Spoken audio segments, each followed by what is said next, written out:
আজ একটা অন্য ধরনের স্ন্যাক্স বানাচ্ছি, যেটা সারা ইন্ডিয়ায় খুব প্রসিদ্ধ। রোজকারের স্ন্যাক্স তো সবাই খেয়ে থাকে। আমি যে স্ন্যাক্সটা বানাচ্ছি সেটা অনেকে লাঞ্চ বা ডিনার হিসেবেও খেয়ে থাকে। এই স্ন্যাক্সটা করতে একটু সময় সাপেক্ষ হলেও যদি একবারে করতে না পারেন তাহলে পাটে পাটেও করে রাখা যায়। আমি ইপসিতা, দ্য হানি কিচেনে আপনাদের অনেক স্বাগত।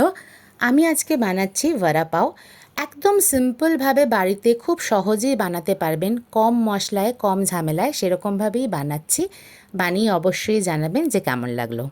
এটার জন্য মেন দুটো চাটনির দরকার, একটা রেড একটা গ্রিন চাটনি। প্রথমেই বানাচ্ছি গ্রিন চাটনি। অনেকটা পরিমাণে ধনেপাতা, 1/2 ইঞ্চি মতন আদা, স্বাদ অনুযায়ী লঙ্কা, 7 থেকে 8টা মতন রসুন দিয়ে ভালো করে পেস্ট করে নেবেন। এতে নুন আর লেবুর রসও দেয়। যদি আগে থেকে আপনারা এই চাটনিটা বানিয়ে রাখেন তাহলে আগে থেকে কিন্তু নুন আর লেবুর রস দেবেন না, তাহলে জল কেটে যাবে। যখন আপনারা সার্ভ করবেন তখন দেবেন। এখন বানাচ্ছি রেড চাটনি।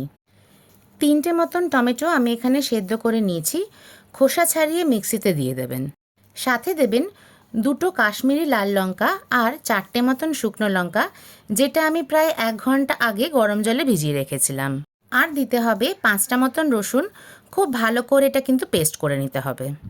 পাত্রে রিফাইন অয়েল নেবেন, টমেটো পেস্টটা দিয়ে দেবেন, খুব ভালো করে ভাজতে হবে, দেখবেন কালারটা একটু চেঞ্জ হয়ে যাবে। এই সসটা বানাবার সময় কিন্তু একদম ঢাকা দিয়ে দিয়ে ভাজবেন, কারণ এই সসটা খুব গায়ে ছেটায়। দিয়ে দিলাম নুন আর দিয়ে দিলাম 1 টিস্পুন মতন ভিনিগার। ভিনিগার খুব ভালো করে ভাজবেন, যে দেখবেন যত ভাজবেন তত এর গন্ধ ভালো বার হচ্ছে।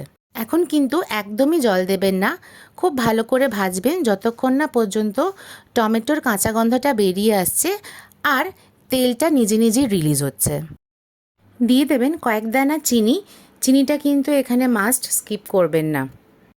টমেটোর কাঁচা গন্ধটা বেরিয়ে গেলেই দিয়ে দেবেন জল। খুব পাতলা করবেন না, একটু ঘনই রাখবেন।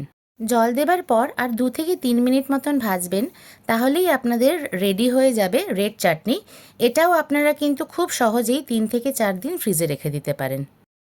এখন বড়া পাওয়ের ওপরে বা ভেতরে একটা কুচমুচে মতন জিনিস দেওয়া হয়, সেটা বানাবো। ভীষণ সিম্পল।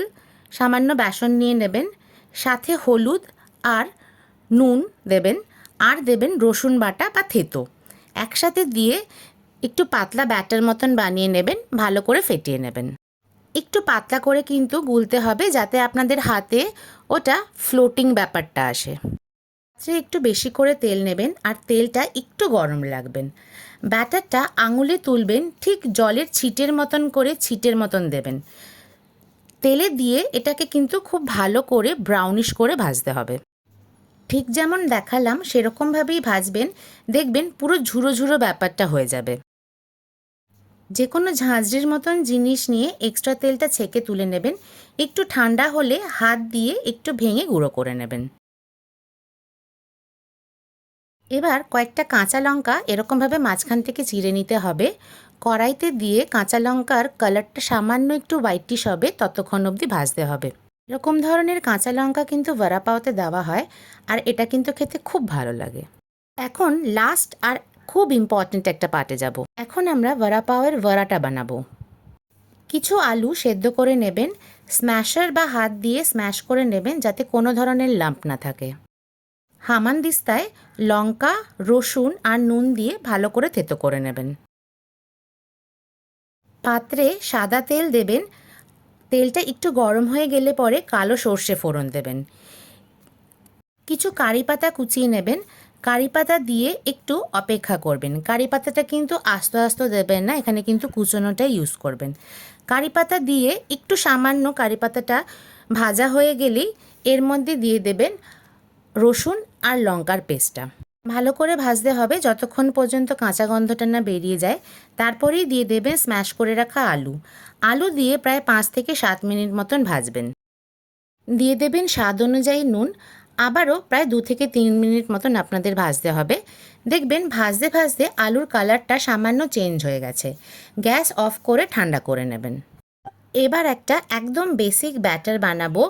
বেসনের মধ্যে নুন হলুদ দিয়ে জল দিয়ে গুলে নেবেন। খুব পাতলা করবেন না, আবার খুব ঘনও না। আলু ঠান্ডা হয়ে গেলে এমন একটা চ্যাপ্টা করে শেপ করে নেবেন, খুব বড় সাইজ করবেন না, নয়তো পাওতে কিন্তু এটা ফিট হবে না। ব্যাটারে চুবিয়ে তেলে ভেজে নেবেন, হালকা ব্রাউন হওয়া পর্যন্ত ভাজবেন। সব রান্নাই কিন্তু প্রেজেন্টেশনের ওপরেই নির্ভর করে। প্রেজেন্টেশন যত ভালো হয় খেতেও কিন্তু ততই লোভনীয় হয়। প্লিজ আপনারা একবার বাড়িতে বানাবেন। সবথেকে ইজিভাবে আমি বানিয়ে দেখালাম, যেটা বাড়িতে খুব সহজেই বানানো যায়। কেমন লাগলো আমাকে জানাবেন। ভালো লাগলে একটা লাইক, সাবস্ক্রাইব আর কমেন্ট কিন্তু খুব আশা করলাম। পাওটাকে মাঝখান থেকে কেটে নেবেন, পুরো কাটবেন না, সামান্য যাতে লেগে থাকে।